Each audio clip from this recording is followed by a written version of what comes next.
We're here to help you look past the illusions of the world you've been taught to see by stripping away the myths that keep Americans fat, happy, and ready for slaughter. The truth is, we live in a cyclical world ruled by linear minds that is cyclically coming to an end. And this program is going to report it every staggering step of the way. People think and say what they see and hear, and it's garbage in and garbage out. Instead, prepare to hear and see what a state of liberty looks like and get ready to leave all your preconceptions behind. Because the world you see isn't out there anymore. It never was. Welcome to the Daily Lie of Omission and a brave new world. Today, we'll take a look at the stories leading up to the systemic collapse of the economic financialization and cannibalization of the America and the world. We start with Neel Kashkari. Neel was recently appointed as president of the Minneapolis Federal Reserve Bank. You might remember him from the 2008 crash as he was then Secretary of Treasury Hank Paulson's water boy. At the point man for Paulson's $700 billion theft from Americans in the pockets of Goldman Sachs, AIG, Morgan Stanley, and the rest of the insolvent too-big-to-fail banksters, Neel was in the thick of things. After the dust cleared, Neel kind of freaked out and took a sabbatical to cleanse his soul, choosing to live in a small log cabin in the Sierras near Donner Pass in Northern California, a tranquil place from which to reflect and do penance for his crimes against humanity. Apparently, some of that soul-searching paid off because Neel's back, and soon after the president appointed Neel to the Minneapolis Fed, Neel wheeled right around and bit the hand that appointed him by calling for the dissolution of all the too-big-to-fail banks. According to Neel, the Dodd-Frank didn't do diddly to the New York banksters. They are still a systemic risk to America and need to be dissolved before they destroy the world. Neel's proposal is to reduce the size of the largest banks in the United States, which would be capped at 2% of gross domestic product. That's GDP. Any bank with assets above that scale would face significantly higher capital requirements and, in effect, break up those firms. This cap would be based upon the total exposure of any bank holding company, including on-balance sheet assets, derivatives, always a problem, and off-balance sheet items for all subsidiaries as reported to and published by the Federal Reserve System. At the end of the fourth quarter of 2014, GDP was $17.7 trillion. Well, based upon this metric, much higher capital requirements would be applied to any bank with total exposure over $350 billion. Neel's timely proposal would impact the following 10 banks based upon their total exposure at the end of 2014. First off is J.P. Morgan at $3.7 trillion, and the Bank of America at $2.8, Citigroup 2.8, Wells Fargo at 2.2, Goldman Sachs 1.5 trillion, Morgan Stanley 1.3. Bringing up the tail would be U.S. Bank Corp at $539 billion, PNC 460, Bank of New York Mellon 418, and HSBC North America $417 billion. Considering these 10 too-big-to-fail banksters a systemic risk to America is a gross understatement. Considering the only thing that keeps them alive is the Fed's ability to defy economic physics, which leads us to the next story. The Fed is the market. The Fed has become the markets. Really, the Fed is the market. How else can you explain these following charts that show a market that is the most overbought while being the most shorted market since 2008? Who has the ability, the financial strength to do that? Oh, the only answer is the Fed. It has to be on both sides of the trade. That way they control all market movements and recoup their losses no matter which way the market moves. How else do the markets technically defy gravity and the too-big-to-fail banksters defy insolvency? It can only be done if the person at each end of the trade doesn't care if they win or lose, just that the game keeps getting played. Let's just look at all the action in Washington during April. On the 11th, the Federal Reserve Board of Governors held an expedited special meeting in a closed-door session. Immediately thereafter, the White House announced that the president was going to meet with Fed Chair Yellen. The Federal Reserve then announced another closed-door meeting on Tuesday for bank supervision. Then on Tuesday and Wednesday, the G20 finance ministers and central bank heads met in Washington, D.C. And that was followed on Thursday by the World Bank and the International Monetary Fund. Then the Fed announced another unannounced meeting. Now, the MSM reported that Janet Yellen was supposed to be going to see Barack about preserving a legacy for him. A side note mentioned that Barack was going to metaphorically put Janet up against the wall, like LBJ did to then Fed Chair Arthur Burns in 1964 to ensure Burns lowered interest rates so that Johnson could get reelected. Well, Burns did, and Johnson did get reelected. But I'm not buying the legacy line, and you shouldn't either.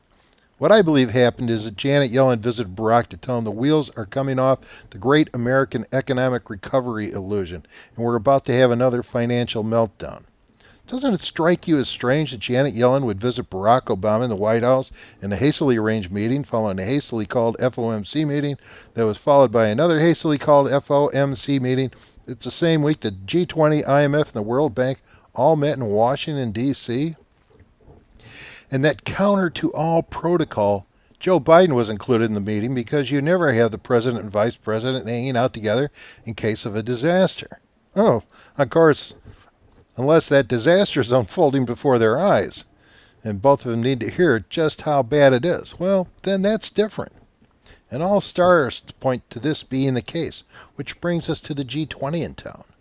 Everyone was here to make sure that the Fed was going to knock the dollar down a few notches as agreed in the Shanghai Accords from last year's G20 meeting in China, where America was shanghaied. Cheaper dollar is good for everyone, right? Well, lower dollar helps everyone, at least the emerging markets in China. And look at oil. It badly needs a transfusion. And a lower dollar makes the price of oil in dollars rise, so the oil patch Saudis can pay their bills. The problem is Japan. They're getting the short end of it. His currency is rising against the dollar, so it's fighting back in a preemptive strike by selling Jap bonds and buying U.S. treasuries. They've been warned by the IMF, gripper for the ruling elite, but Japan can't survive in the box they've been stuffed into. Here is the seed of an outright currency war, and while that's good news for inflation, it ultimately means hyperinflation. And with hyperinflation, you get social upheaval. So we have that to look forward to. So what have the central banks done and why? Well, they've gotten into the commodity futures market with both hands and feet through exchange-traded products called ETPs. They're kind of a perverted kind of derivative, a story I'll entertain you with in the future. But for right now, they're just using these ETPs to manipulate commodity prices higher, much like they used ETFs, exchange-traded funds, to manipulate the stock market higher. Same thing with bonds. They're just called exchange-traded notes, or ETNs. Now the next question is why? And that answer is deflation, the enemy of their entire financial house of cards, and their key derivatives. Derivatives demand inflation, and the biggest drag to central banks' efforts to inflate world debt away has been food, materials, and energy, i.e. commodities.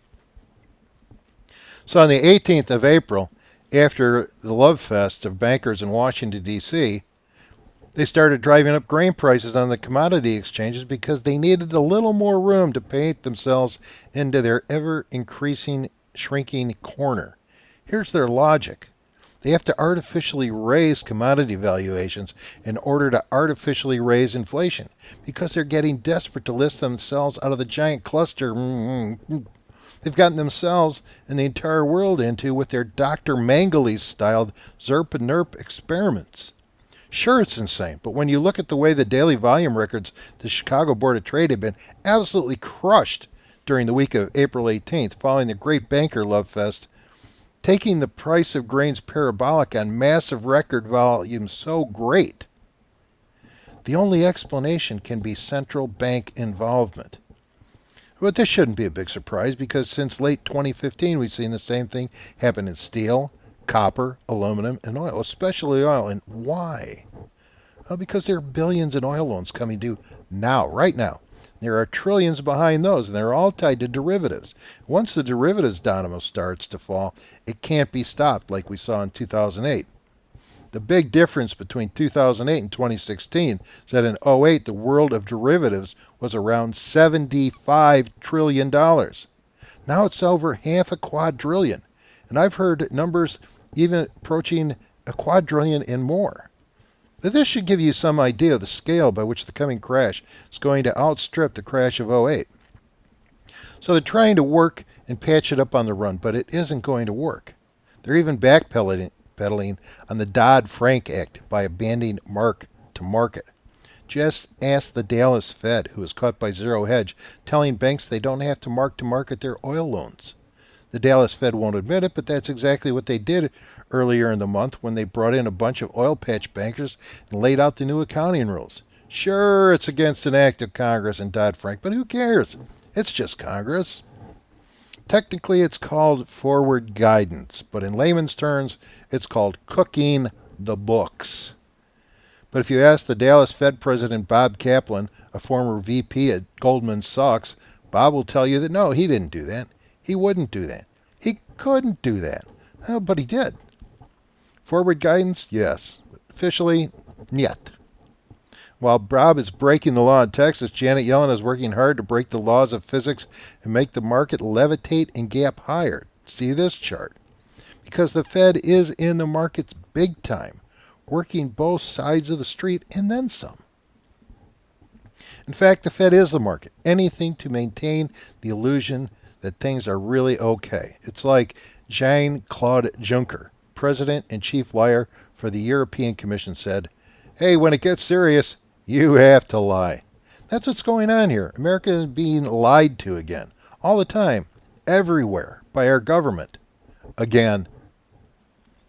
It's like all the planets converging in a grand alignment to warp the planetary wave or something like that. Take a look at the world around us. It's falling apart at the seams. Something is going wrong here. Something seriously wrong. Early in April, Italy came up with 5 billion euros to cover 350 billion in euro losses. Their banks are starting to teeter. Austria forced a bail-in by large shareholders to cover the losses of their troubled head of bank. And those losses are having a rippling effect. This isn't a healthy scenario. Add in China's eroding recovery with the problems of oil patch, and we're witnessing the start of a growing domino effect of one failure leading to the next two. At 2 to the 4, 4 to 8, 8 to 16, then it's 32, and you get the idea. Financial havoc on a growing exponential scale. At the same time, the European community experiment is fraying away. We have a tired-looking Angela Merkel celebrating the return of Hitler work in Germany by allowing a comedian to be prosecuted for satirizing Recep Erdogan, jihadist dictator of Turkey, setting the stage for her exit from power in the coming elections in Germany. While Erdogan, now called the Prince of Europe, having taken a 60 billion euro bribe to take refugees off of Europe's hands, while at the same time he's claiming full EC rights for 60 million Turks to freely move about Europe without visas. In turn, EC demands Erdogan stop a pressing newspaper, which he won't do and Europe won't make him do. The long and short of it, it means that millions of Turks tired of Erdogan's oppression can vote with their feet and make the Syrian exodus to Europe look like a country stream compared to the Mississippi River. Can you say destabilization? At the same time, the EU is threatening to fine every country that won't take Syrian refugees.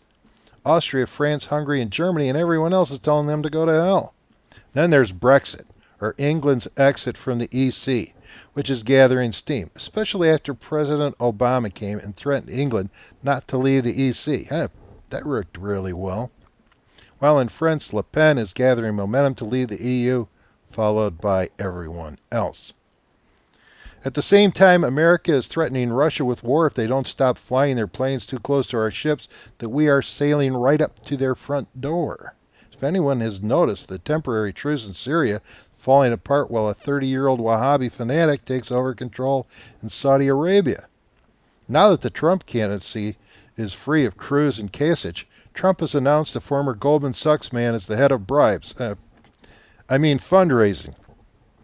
That the Donald has declared himself to be the king of debt. He loves it, and he knows what to do with it. What that is, I don't know, but he's the lesser of two evils. when pressed up against the screaming memes of Hillary Clinton. Still, our presidential elections remain a selection, not a choice.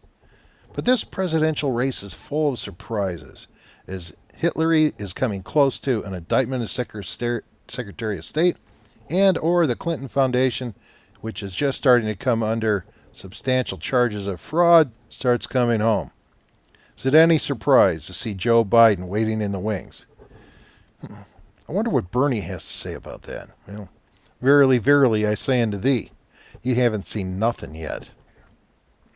But seriously, has anyone noticed 3 major earthquakes around the Pacific Rim, one of which threatens to split the southern island of Japan in half, while the San Andreas Fault in California is declared locked and loaded? And in Brazil, the president is being impeached by the same time Rio de Janeiro descends into anarchy 3 months before the Olympics are set to take place in their polluted beaches. You want crazy? Who thought the truce in Syria would hold that's beginning to implode like the Mount St. Helens eruption in 1980?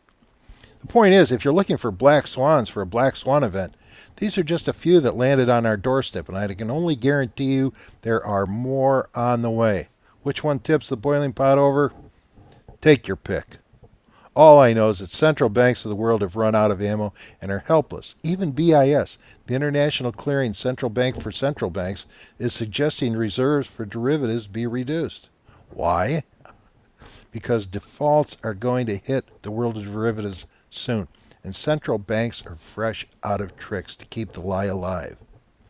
Hey, is it any wonder that the Fed is coming under increased scrutiny from the American people? This is what happens when things start to go south and liars come under greater scrutiny. That's a good thing for Americans to embrace. So call your congressman to support HB 24 to investigate the Fed, and your senator to support the Senate's version, SB 209. And this legislation is the first plank in what I call liberty legislation, the road to liberty. Because what do we have to show for 100 years of abuse at the hands of the Federal Reserve Bank? The American dollar was worth $1 in 1913. Today it's 1 cent. That's not a red cent. That's a copper-clad Zeke blank. That's a hell of a job. That's right where the Fed's leading America. Just ask any middle-class American, if you can find one. Want proof? Here's a chart on taxes from 1913 to 2014.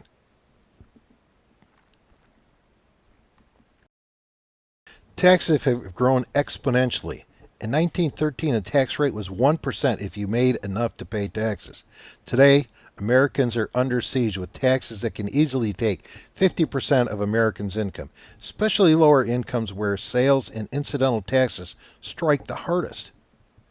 The truth is that an economic system that eviscerates the many and funnels wealth to a small ruined elite also restricts economic growth until a nation capable of a 7% annual growth in GDP is chained to an illusion of 2% growth that's really 0% growth as the new normal. What's astounding is that the American people accept it when they should be rioting in streets. But don't worry, that's coming. Compliments of your ruling elite. It's called a Hegelian dialectic, where a crisis is created in order to get people to accept greater control over their lives. And if you doubt that, look around you and ask yourself, how did America come to such a sorry state? The obvious answer is that we've already gone through a few rounds of a Hegelian crisis and their engineered rescue. Here are a few charts documenting the systemic failure of the Fed's Keynesian policies of financialization and cannibalization of America and the world. You will note student loans, food stamps, federal debt, money printing, health care costs are going through the roof, while labor force participation, median income, and home ownership are crashing. And that's capital crashing. Makes you wonder how they get away with it. Shouldn't gold be at $10,000 a day? Well, not if the government and the banks get together to manipulate the price of gold. But can they really do that? Newsflash. Deutsche Bank confirms its role in the international manipulation of the price of gold, in turn states evidence on everyone else. Well, yeah, but this is old news. What is new is that just as gold riggers are being forced to come clean, China has opened up the Shanghai Gold Exchange. There's a signpost up ahead, and it's another landmark on the road to the end of the petrodollar as the world's reserve currency. It all points to another financial meltdown, which is why gold and silver are starting to lift off again, and because money is starting to flee from junk bonds, just like they did before the crash of 2008. But this time there's no place to go, except gold. The bigger problem is what happens to the dollar if China or Saudi Arabia start getting out of their dollars, causing it to run on its value. This will only accelerate the dollar's liquidation, driving the dollar down further, and then what happens? Well, inflation. But in fact, hyperinflation, because that means that trillions of dollars instead of billions of dollars are coming home to haunt. Forget the Keynesian currency race to the bottom. The petrodollar is the next war, only it's being fought right now as I speak. I don't know who wins, but I know who loses. The petrodollar, and it's only a matter of time. We just haven't had the funeral yet. The problem is Americans, neocons, are still fighting the last shooting war because it's the only one they know and it never ends. What they refuse to recognize are the limitations of the governing system required to maintain their foreign policy of global hegemony, a policy whose ultimate failure is baked into the cake. Have you ever wondered how the government gets Americans to sit still and watch slack-jawed from the sidelines? Well, here's a peek into the nation's psyche and the machinations of a psychopath. Introducing the world of doublespeak. File it under executive order to create competition? To make it cheaper for everyone to keep watching television? That's right. Presidente Barry Soetoro, a.k.a. Barack Obama, executive order directing America to be more competitive is aimed at allowing Americans to own their own cable and satellite box in order to cut the cost to watch TV. In an exclusive interview with Nicole Sinclair, a Merovingian legacy hired by Yahoo to faithfully report the ruling class propaganda and keep Americans slobbering, sedated, and under control, El Presidente Obama has made it cheaper to help Americans afford more TV in order to see more home defense, CSI, and Dancing with the Stars to subconsciously clog and cloud their minds. Mainstream media, that's MSM, has a problem with the internet. Today, more people watch TV on their computer than on a regular TV channel, just like you're watching the Daily Lie of Omission right now. And until our government can figure out a way to completely censor the internet, they really need people to continue watching their TV, because people think and say what they see and hear, right? And TV is the best way to do that. So, under the auspices of issuing a presidential decree to make America great again by ordering competition, El Presidente Soetoro is really ordering the cable and satellite providers to give their viewers some skin in the game and let them own their own TV receivers. Gee, thanks, Mr. President. And for America, welcome to the medically sedated velvet glove fist. Don't worry, America, you won't feel a thing. The truth is, if something can't go on forever, someday it ends. You know, America has a lot of problems. They are all the result of the systemic failure of our increasingly tyrannical government. If you are interested in resolving not only a looming financial breakdown threat to America, but every other problem the system has created, I ask you to click on www.electanewcongress.com and read Liberty legislation and its companion HM 535, the plan to elect a new Congress. This is the litmus test we must require of all candidates running for office who want our vote. If we all stand fast to liberty legislation and use it to determine who we vote for and who we do not, we will elect a new Congress that restores America to being a state of liberty where the people rule over their government. With liberty comes the bounty of wealth for all Americans. It's our only answer. Would you like to help spread the word? Click on electanewcongress.com and purchase The Science of Liberty, American Reformation, a serious study into liberty and the history you were never taught in school. Part of your purchase price will go towards financing Elect a New Congress and Liberty Legislation's campaign to restore liberty to America. God bless. Thanks for listening. I'm your host, William W. Faywell. Surf's up, America.